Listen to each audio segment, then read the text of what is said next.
Bonjour à tous, aujourd'hui nous allons parler d'un roman qui s'intitule On achève bien les chevaux. Il s'agit d'un roman d'Horace McCoy publié en 1935.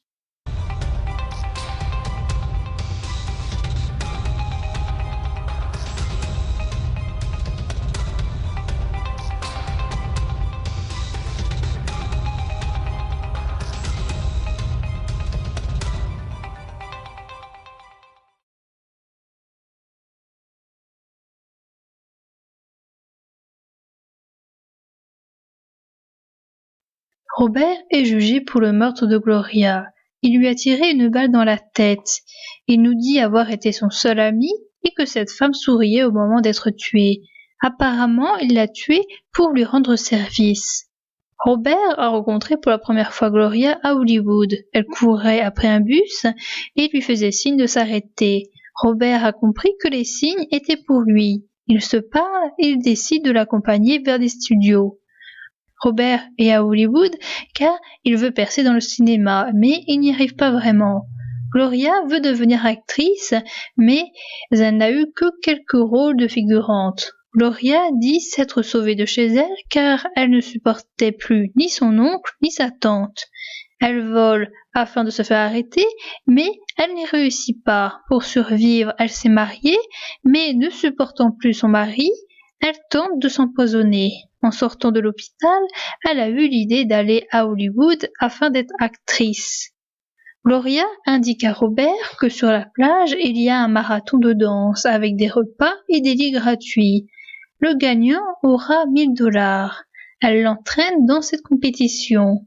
Le but est de danser durant 1h50 et ensuite d'avoir 10 minutes de pause pour pouvoir dormir, se faire soigner, manger ou etc.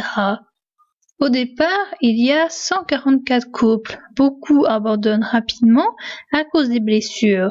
Ils se font des amis qui sont James et Ruby Jenkins. Cette femme est enceinte. Gloria demande à Ruby d'avorter car pour elle, on ne doit pas avoir d'enfant si on n'a pas les moyens financiers de l'élever. Elle lui en veut aussi d'être ici au lieu de prendre soin d'elle et de son bébé. Ces conversations énervent James. Comme Gloria continue, James lui met une claque. Les deux hommes se battent avant d'être dispersés. Il y a une nouveauté au programme qui est le derby. Chaque soir, il y aura une course et le couple qui arrivera le dernier sera disqualifié. Il y a plusieurs couples de danseurs qui cassent. Tout d'abord, deux policiers viennent chercher Mario, qui est un évadé qui sera remis en prison pour meurtre. Il y a une femme qui s'évanouit laissant son partenaire seul. Le couple Freddy Mansky est détruit. La fille n'a que 15 ans et elle s'est enfuie de chez elle. Freddy s'en va car selon la loi, il n'a pas le droit de fréquenter des mineurs. Des assistantes sociales viennent chercher la jeune fille. Robert imagine pouvoir faire un court-métrage avec ses $1000. Lors du premier derby, de l'argent est offert pour les premiers. Pendant la course, Ruby tombe et Gloria lui tombe dessus. Elles sont portées au centre pour être soignées. Puis quand Gloria revient, Robert est pris de crampes. À la fin, ils se sentent tous les deux mal. Ces courses éliminent beaucoup de concurrents. Au bout de la 752e heure, il ne reste plus que 26 couples. Robert et Gloria se font sponsoriser par la bière Jonathan. Les organisateurs ont pour idée de faire un mariage public pour attirer plus de monde. Gloria refuse, ils proposent cette idée à tout le monde. Lee et Marie acceptent. Pedro, sous un coup de folie, cherche à étrangler Lisiane. On essaie de les séparer, mais Pedro sort un couteau et abîme l'épaule de Rocky qui sera emmené à l'hôpital. Les derbys sont difficiles pour Gloria qui se fatigue vite et qui soit se traîne derrière son compagnon, soit va souvent au quartier se reposer. Ils reçoivent la visite de membres de la Ligue des mères pour le relèvement de la moralité publique. Ces femmes veulent faire arrêter le concours. Elles sont contre le fait que Ruby soit enceinte, contre le mariage qui ne sert que de publicité et contre l'influence néfaste qu'a ce concours sur la ville. Gloria leur dit ce qu'elle pense d'elle en mal. Madame Leyden parle à Robert. Pour elle, Gloria est nuisible, elle est mauvaise et elle ne veut pas que Robert reste avec elle après le marathon. Lors d'un derby, Jer et Vera sont éliminés, alors que ce devaient être Lee et Marie. La course a été truquée afin de réaliser le mariage qui fera plus d'entrées, donc plus d'argent. Monsieur Maxwell, le chef de publicité de la bière Jonathan, arrive. Il offre de l'argent au couple s'il gagne le derby. Après le mariage de Lee et Marie, des coups de feu se font entendre. Un homme est tué par Monk. Madame Leyden est touchée par une balle perdue. Le concours est arrêté. Les gains vont être répartis entre les différents groupes. Après 879 heures de danse, il ne reste plus que 20 couples. Gloria et Robert vont dehors. Gloria lui dit qu'elle est lasse de vivre. Il lui reproche le fait de lui avoir fait penser qu'un échec était possible. Il pensait auparavant totalement à sa réussite. Gloria dit qu'elle est une ratée et regrette de ne pas être morte. Quand Gloria lui tend un revolver et qu'elle lui demande de la tuer, il lui tire dessus pour la soulager de sa misère. Robert se souvient qu'enfant, il a assisté à l'achèvement d'une jument qui a eu une patte cassée. On lui a donné un coup de fusil pour atténuer sa douleur. Le gain de cette course est de $1000. On peut ne pas comprendre pourquoi tant de gens se donnent tout ce mal pour seulement $1000. Le gain paraît faible aujourd'hui, mais il ne faut pas oublier que le roman se passe dans les années 30 au moment de la Grande Dépression, que quand on n'a rien, $1000 est une somme importante, que ces $1000 peuvent permettre de concrétiser un rêve, ces $1000 peuvent permettre à Robert de réaliser un petit film, ces $1000 peuvent ne pas avoir d'importance en tant que tels, mais ils peuvent servir à se faire remarquer. C'est le but de Gloria qui veut être remarquée par des producteurs de films. Le problème, c'est que beaucoup volent ces $1000. Il y a des personnes qui sont capables de s'exténuer, de se blesser ou bien de tomber dans les pommes. L'épreuve qui attire le plus de visiteurs, celle qui attire le plus de vedettes, c'est le derby.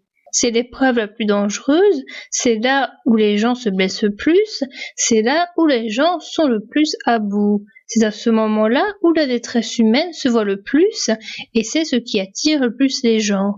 Gloria et Robert ont pour point commun d'être seuls, de ne pas avoir de famille ou le fait de ne pas avoir de famille qui les soutienne et de ne pas avoir d'amis. Gloria a beaucoup d'idées négatives. Robert, lui, n'en a jamais. Il sait profiter de ce qu'il a. Ainsi, il peut contempler un coucher de soleil. Il dit aimer le Pacifique, du moins avant le drame. Robert est l'espoir, et pourtant Robert va finir en prison. Gloria et Robert sont différents des juges qui ne comprennent pas et qui ne peuvent pas comprendre. Ces juges ont une position sociale, de l'argent et un travail. Ils ne peuvent pas comprendre la misère, l'impossibilité de s'en sortir malgré sa bonne volonté. Ils sont incapables de se mettre à leur place. Ils sont incapables de juger et pourtant ils le font car c'est leur métier. Cela donne un jugement de travers. Tout ce que Robert pourra dire pour se défendre ne servira à rien. Dès le début, Gloria lui dit qu'elle voudrait mourir. Mais elle a encore de l'espoir. Elle veut aller vers les studios mais rate l'autobus pour y aller, comme elle ratera sa vie. Elle veut aller au marathon pour se faire remarquer des producteurs. Puis, peu à peu, l'espoir se perd. Elle redit à plusieurs reprises à Robert déjà qu'elle aimerait être morte. Elle se plaint du courage qui lui manque pour le faire. Elle s'imagine être avec des hommes qui ne lui plairaient pas et qui profiteraient d'elle. Elle se désintéresse des jours du cinéma alors que c'était le principal but de sa venue. Et elle dit qu'elle aimerait être à la place de Madame Leyden qui est morte.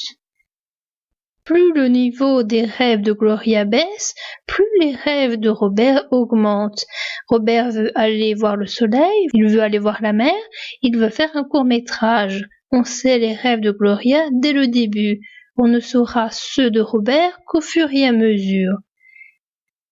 Les raisons de ce suicide assisté sont qu'elle en a marre d'attendre toujours demain pour réaliser ses rêves, elle a compris que ça ne sert plus à rien d'attendre, elle n'aura jamais ce qu'elle veut. Elle pense n'avoir aucune valeur, elle pense être une ratée. On peut penser à la situation initiale, mais aussi à ses précédents échecs, auxquels il faut rajouter la maison de correction dont elle parle lors de sa discussion avec les dames de la Ligue. Elle a peur de tomber enceinte et elle a peur que son enfant soit un raté tout comme elle. Elle change négativement les gens. Là où les gens ne voyaient que leur réussite, ils y voient maintenant la possibilité d'un échec. Gloria est contre tout un tas de choses. Elle est contre les derbies, contre le fait que Ruby concourt enceinte, contre le mariage arrangé, contre le fait de se montrer gentille devant les producteurs alors que on ne les aime pas. Au final, Gloria est quelqu'un de franc. Robert aussi est incapable de mentir. Il dira toujours ce qu'il pense d'elle, par exemple que c'est une ratée, ou du moins il se contente de le penser. Au début, il nous dit même qu'il ne trouve pas cette femme jolie. On peut être d'accord avec les dames de la Ligue, mais en même temps, on peut être en désaccord avec elles. On peut être sur la même ligne qu'elles, car c'est dégradant d'utiliser ainsi les gens, d'utiliser si peu d'argent pour faire ce que l'on veut des individus. Mais en même temps, annuler cette course revient à annuler la possibilité pour un couple de gagner un peu d'argent pour réaliser ses rêves. C'est une période où il y avait un chômage de masse, donc cela entraîne des problèmes pour trouver un emploi. Et ceci entraîne le fait de devoir faire des choses dégradantes pour gagner un argent qui est nécessaire. Demain, toujours demain, dit-elle. Le grand coup de veine, c'est toujours pour demain. 2 hommes passèrent, porteurs de cannes pour la pêche en haute mer. L'un d'eux traînait derrière lui un requin-marteau de 4 pieds de long. Ce bébé-là n'esquintera plus de filets, dit-il à l'autre. Qu'est-ce que tu vas faire demandai-je à Gloria. Je vais descendre de ce manège, dit-elle. J'en ai marre de toute cette saloperie. Quelle saloperie? L'existence, répondit-elle. Pourquoi n'essaies-tu pas de t'en sortir? Tu prends tout du mauvais côté. Pas de morale, je t'en prie, me dit-elle. Je ne te fais pas de morale, mais tu devrais changer d'attitude, sans blague. Ça démolit tout ce qui t'approche. Tiens, moi par exemple. Avant de te connaître, je ne voyais pas comment j'aurais pu ne pas réussir dans la vie. Jamais je n'avais pensé à un échec, et maintenant? Qui t'a enseigné ce beau discours? Demanda-t-elle. Ce n'est pas de toi. Si, c'est de moi, dis-je. Son regard suivit la côte en direction de Malibu. « Oh, à quoi bon se raconter des histoires, dit-elle au bout d'un moment. Je sais où j'en suis. » Je restai silencieux, contemplant l'océan et songeant à Hollywood, me demandant si j'étais réellement venu là et si j'allais me réveiller dans une minute et me retrouver dans l'Arkansas, en train de dégringoler l'escalier pour aller chercher mon paquet de journaux avant qu'il fît jour. « Le salaud, dit Gloria. T'as fini de me regarder de cette façon? Je le sais que je ne vaux rien. Elle a raison, me dis-je. Elle a absolument raison, elle ne vaut rien. Je regrette de ne pas être morte cette fois-là à Dallas, dit-elle. À cela, je ne répondis rien. Je continuai à contempler l'océan, songeant combien elle disait vrai, et comme il était dommage qu'elle ne fût pas morte cette fois-là à Dallas. Il est certain que cela eût beaucoup mieux valu pour elle. Je ne suis qu'une ratée. Je n'ai rien à donner à personne, continua-t-elle. Cesse de me regarder de cette façon-là, dit-elle. Je ne te regarde d'aucune façon, dis-je. Tu ne peux même pas voir ma figure. Si, je la vois, dit-elle. Elle mentait. Elle ne pouvait pas voir ma figure. Il faisait trop sombre. Tu ne crois pas qu'on ferait bien de rentrer, dis-je. Rocky voulait te voir. Ce salaud-là, fit-elle. Je sais ce qu'il veut, mais il ne l'aura plus jamais. Personne d'autre non plus d'ailleurs. Quoi, fis-je? Tu ne vas pas me dire que tu ne sais pas? Que je ne sais pas quoi, demandai-je. Ce que veut Rocky. Ah, fis-je, oui, bien sûr, ça vient seulement de me venir à l'esprit. C'est tout ce que cherchent les hommes, dit-elle, mais je n'ai rien contre. Ce n'est pas tellement ça, mais imagine que je me fasse chipper. Ce n'est pas seulement à ça que tu penses, demandai-je. Si, jusqu'ici j'ai toujours été capable de me débrouiller, mais suppose que j'ai un gosse, fit-elle. Tu sais ce qu'il deviendra en grandissant? Quelqu'un comme nous, exactement. Elle a raison, me dis-je, elle a absolument raison, il deviendra exactement comme nous. Et ça, je ne le veux pas, fit-elle. De toute façon, c'est fini pour moi. Je trouve que ce monde est infect, et pour moi c'est fini. Je serais mieux morte, et tout le reste du monde aussi, par la même occasion. Je démolis tout ce que j'approche. Tu l'as dit toi-même. Quand ai-je dit une chose pareille? Il y a quelques minutes, tu as dit qu'avant de me connaître, jamais tu n'avais pensé à la possibilité d'échouer dans la vie. Eh bien, ce n'est pas ma faute, je n'y peux rien. J'ai essayé une fois de me tuer, et je n'ai jamais eu le courage de recommencer. Tu veux rendre un service à l'humanité? Me demanda-t-elle. Je ne répondis pas. J'écoutais l'océan floquer contre le pilotis, sentant la jetée se soulever et redescendre, et songeant que tout ce qu'elle avait dit était juste. Gloria farfouillait dans son sac. Quand sa main réapparut, elle tenait un petit revolver. Je n'avais jamais vu le revolver auparavant, mais je ne fus pas étonnée. Je ne fus pas étonnée le moins du monde. Tiens, fit-elle en me le tendant. Je n'en veux pas, en chat, dis-je. Allez, viens, rentrons, j'ai froid. Prends-le et poinçonne mon ticket pour là-haut, fit-elle, en me le collant dans les mains. Tue-moi, c'est le seul moyen de me soulager de ma misère. Elle a raison, me dis-je. C'est le seul moyen de la soulager de sa misère.